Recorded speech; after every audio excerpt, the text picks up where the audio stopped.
Ano nga ba yung pwede mong magawa sa isang araw dito sa may Puerto Princesa, Palawan? Sa videong to, papakita ko sa inyo yung naging itinerary namin sa day 1 namin dito sa Puerto Princesa, Palawan. Ready na ba kayo mga mare? Ano?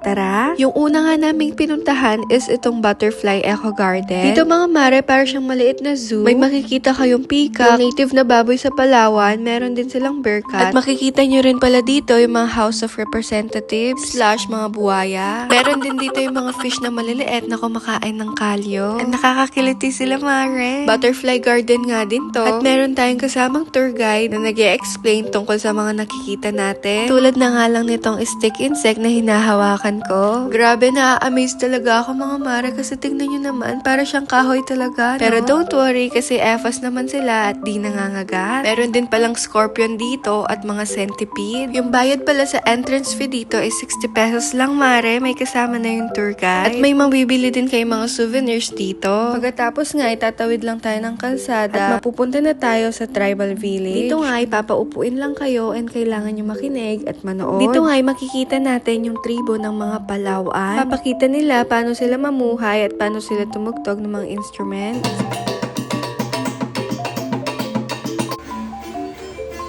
Gamit din pala nila dito yung kudyapi, yung pinakaunang gitara.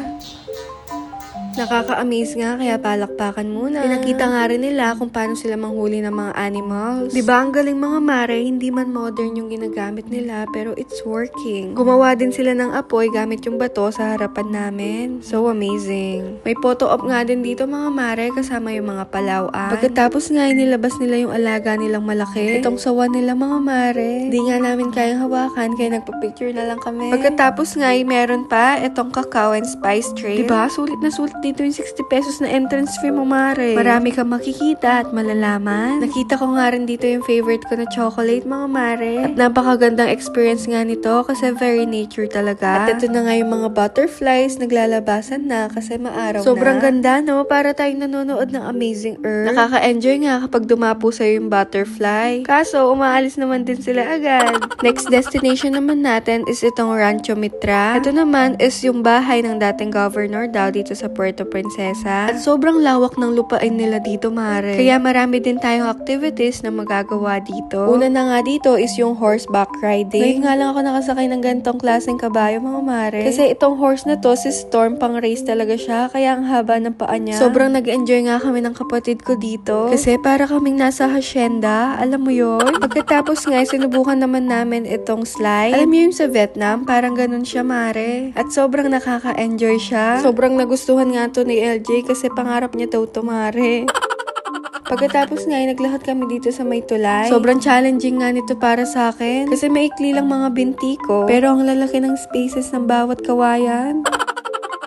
Nakayanan ko naman mga mare, kaya yan, nakapag-zipline tayo. Ang sarap pala mag-zipline, no? Nakaka-enjoy. Next destination naman natin is itong Baker's Hill. Meron din ditong parang mini zoo kasi may mga peacock at mga pato, mare. Pwedeng-pwede tong Baker's Hill sa mga tita na mahilig mag-pictures. Kasi maraming picture-perfect spots dito na Instagrammable. O, diba mga mare? Sabi ko sa inyo, very tita-friendly siya. Sobrang lawak din nito mga mare and maraming foods na pwedeng bilhin. Dito nga rin pala mabibili yung pinagmamalaki nilang hopya. Ang daming ang flavors ng mga hopya nila. May durian, pastillas, ube, chocolate, at marami pang iba. Bumili nga ako mga mare pampasalubong para matikman namin. Next naman is itong Binuatan Creation. Pagka may tourist nga, sumasayaw sila and pwede ka makisabay.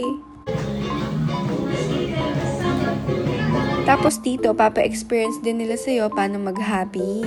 Very good. That's what O, diba? Super nice na experience. Meron nga din silang shop dito and mabibili nyo dito yung mga products nila. Meron nga sila dito mga sombrero, mga handbags, at marami pang iba. And then, nag-lunch muna kami sa Rene Saigon. I'll make another video for that. Pagkatapos nga namin mag-lunch is dumiretso kami dito sa World War II Museum. Dito nga makikita nyo yung history ng Puerto Princesa na naganap noong World War II. May iba-ibang side sila dito. May American, Japanese, and Vietnamese. Marami kayong matututunan dito kasi may nag-e-explain dito. Naisip ko nga parang ang saya dito makipag-date, mare. Museum date. Ano? Tara. Nandito rin yung mga sasakyan na ginamit nila noong World War II. Mga 3 p.m. natapos yung first itinerary namin. And then mga 5:30 p.m. dito naman tayo sa Iwahig Firefly Cruise. Dito nga ay magbo-boat tayo para sana mapanood yung sunset. Kaso medyo makulimlim for today's video kaya walang sunset. Pero kahit ganun nga mare, napakaganda pa rin ng view. You like the view? I like the view. Kaso walang sunset pero ang ganda pa din, di ba? Tingnan niyo yung reflection ng water. O, diba? Sobrang OA. Pagkatapos nga ng sunset cruise sana namin, magdi-dinner buffet naman tayo, mare. Kasama na rin yan sa package nila. And marami rin kayong pagkain na makakain kasi iba-iba yung putahe. Kain na tayo, mga mare. Pagkatapos nga namin mag-dinner, dahil madilim na, nag-alitap-tap hunting na kami. Sinakyan lang namin ulit yung bangka kanina, pero ngayon madilim na. And ang hirap kuhanan ng mga alitap-tap sa phone. Medyo hindi nga sila visible. Pero sa personal, sobrang ganda nila, mare. Nakaka-amaze. Ulan, mga mare, pero nakakita kami ng alitap-tap. Uwi na kami. Bye. Good night. Day 1 done. Day 1 done. More to come.